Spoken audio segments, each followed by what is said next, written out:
Rainer Maria Rilke fue un poeta y novelista austriaco, considerado uno de los más importantes poetas en lengua alemana de la primera mitad del siglo XX. Su obra, que explora temas como la experiencia subjetiva, el misticismo y la muerte, incluye poemas como las elegías de Duino y los sonetos a Orfeo, y obras en prosa como Cartas a un joven poeta y los cuadernos de Malte.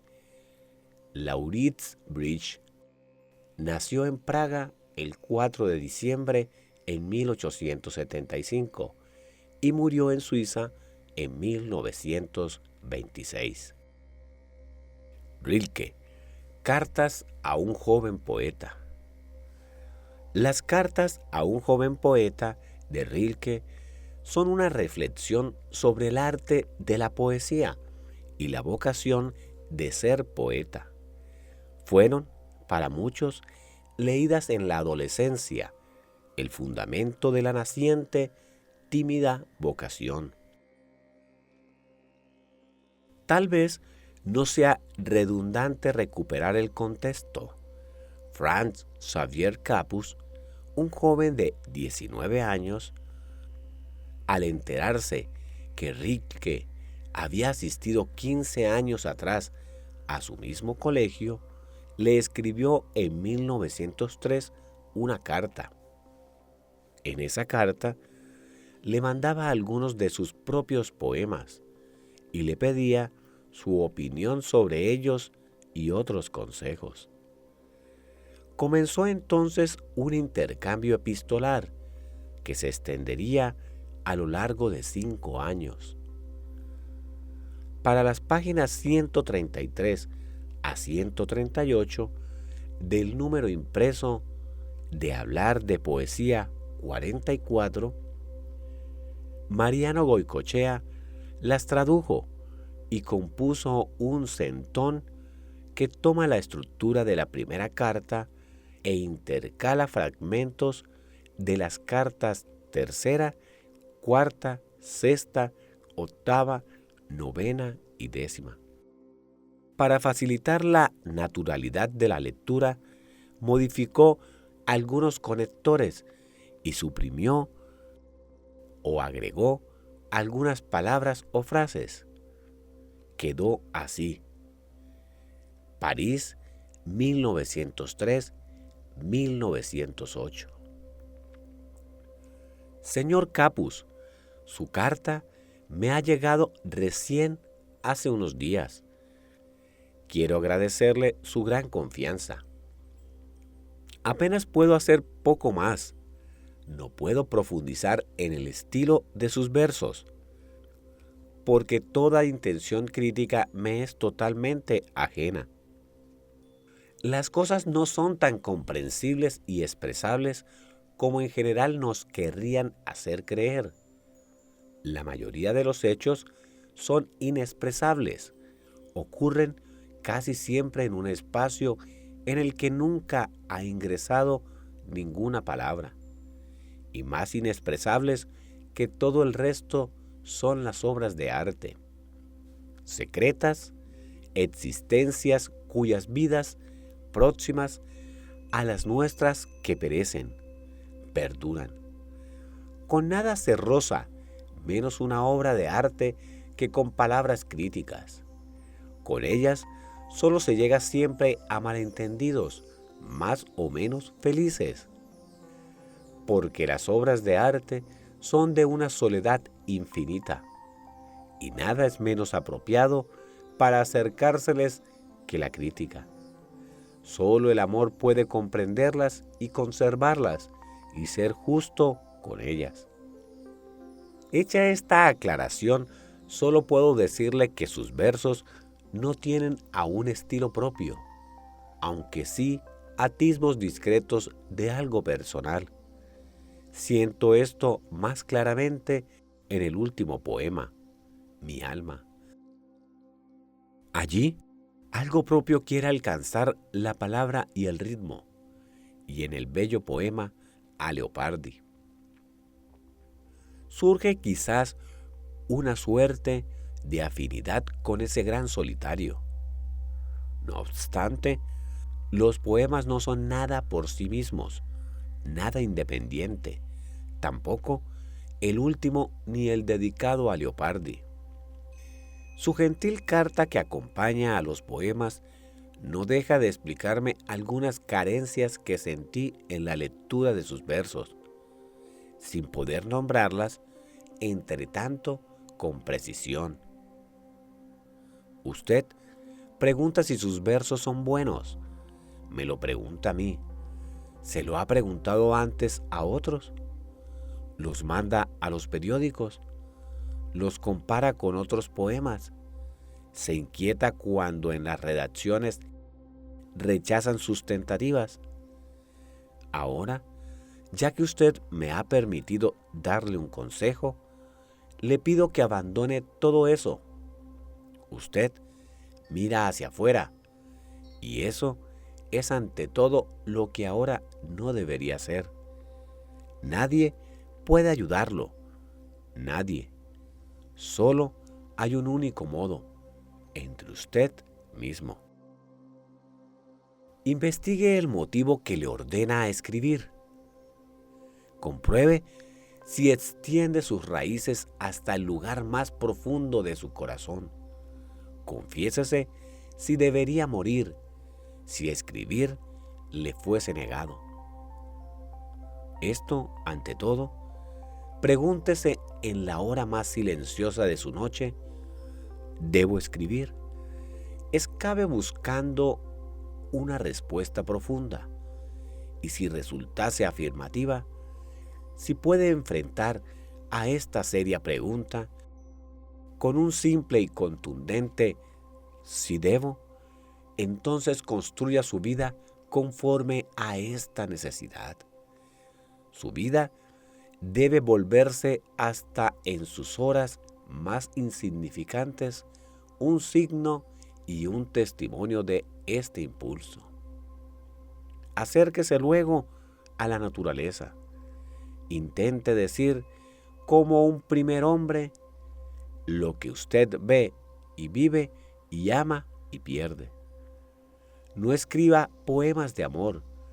Evite al principio aquellas formas que son demasiado corrientes y habituales. Son las más difíciles, porque se necesita una fuerza considerable y madura para producir algo propio allí, donde existen en gran cantidad buenas y en parte brillantes tradiciones. Por eso, apártese de los motivos generales y acérquese a aquellos que su propia vida cotidiana le ofrece. Describa sus tristezas y deseos, los pensamientos pasajeros y la fe en cualquier tipo de belleza. Describa todo eso con una sinceridad íntima, silenciosa y humilde, y sírvase para expresarse de las cosas de su entorno, las imágenes de sus sueños y los objetos de su recuerdo. Si su cotidianeidad le parece pobre, no la culpe. Dígase que usted no es suficiente poeta para invocar sus riquezas, porque para el Creador no hay pobreza, ni lugar indiferente, ni lugar pobre. Y si usted mismo estuviese en una prisión, cuyas paredes no dejasen llegar a sus sentidos ninguno de los ruidos del mundo, ¿no seguiría usted aún teniendo siempre su infancia, esa riqueza exquisita y majestuosa, ese tesoro de los recuerdos? Vuelva hacia allí su atención. Intente evocar las sensaciones sumergidas de ese vasto pasado.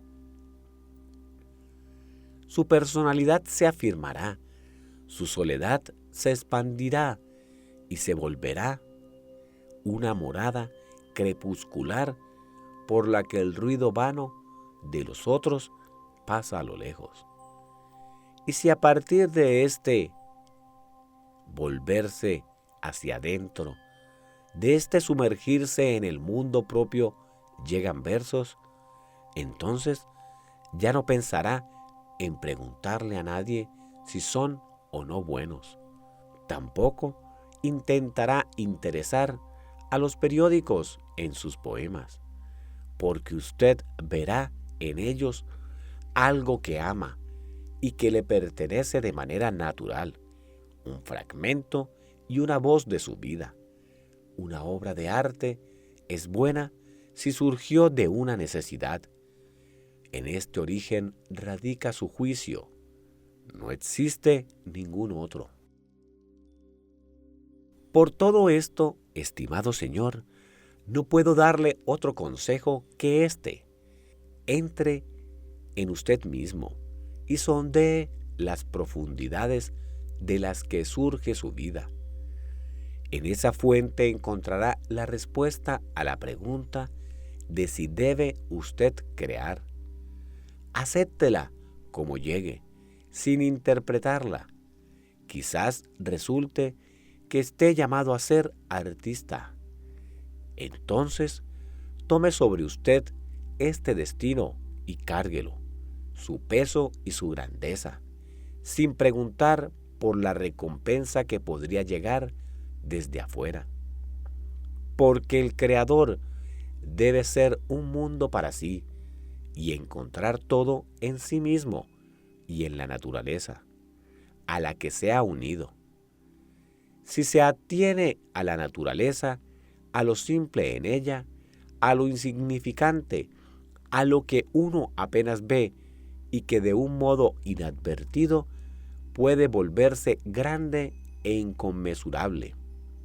Si usted tiene este amor por lo insignificante y busca humildemente, como un servidor busca ganarse la confianza de aquello que parece pobre, entonces todo se volverá más fácil, más coherente y de algún modo más conciliador.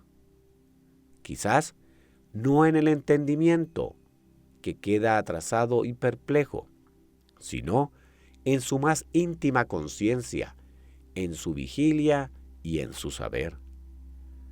Deje que cada impresión y cada germen de sensación se complete enteramente en usted, en la oscuridad, en lo indecible, en lo inconsciente, en lo inaccesible al propio entendimiento, y espere con humildad y paciencia el momento del alumbramiento de una nueva claridad.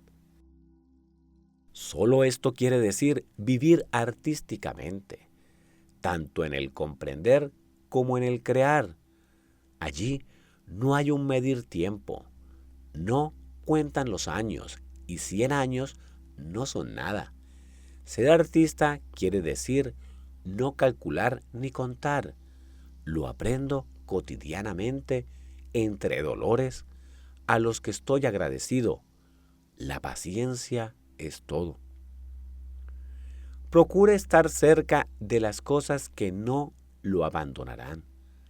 Aún están las noches y los vientos que pasan por muchas tierras y atraviesan muchos árboles.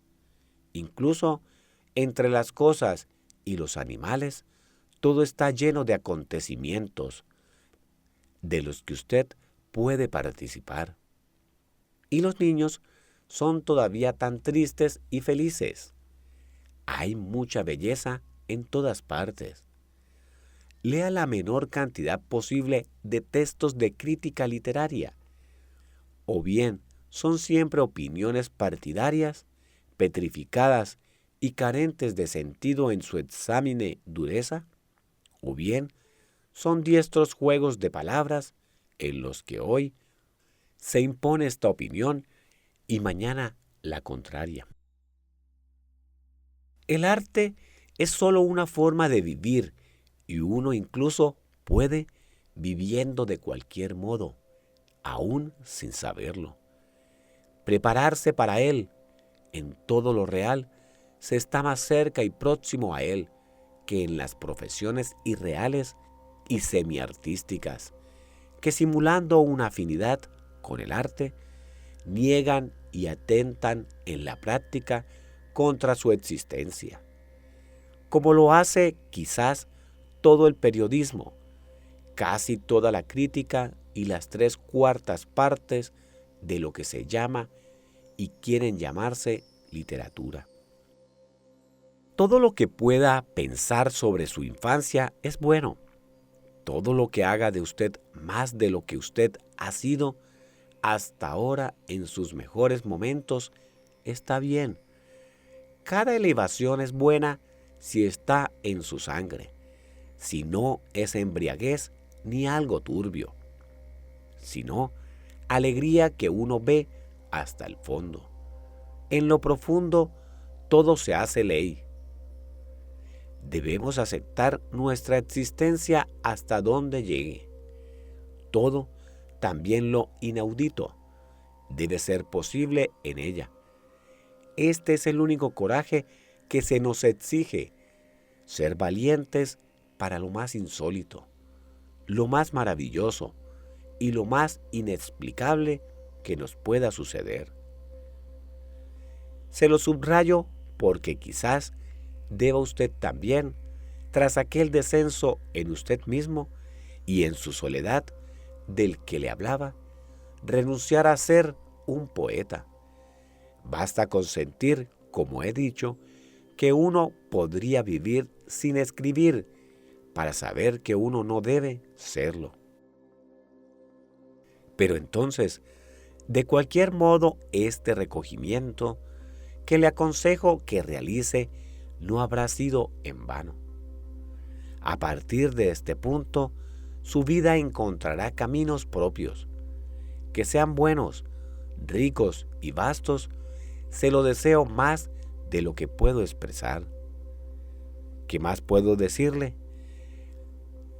Me parece que todo ha sido dicho en su justa medida. Quizá repetirle una vez más la importancia de que transite usted su desarrollo con tranquilidad y seriedad. Usted no puede más que perturbarlo si mira hacia afuera y espera de allí respuestas a preguntas que quizás solo su sentimiento más íntimo puede responder en su hora más silenciosa. Le agradezco una vez más la generosidad y cordialidad de su confianza, de la que a través de esta respuesta brindada, según mi mejor parecer, busco volverme un poco más digno de lo que, como extraño, realmente soy. Con toda devoción y simpatía, suyo siempre, Rainer Maria Rilke.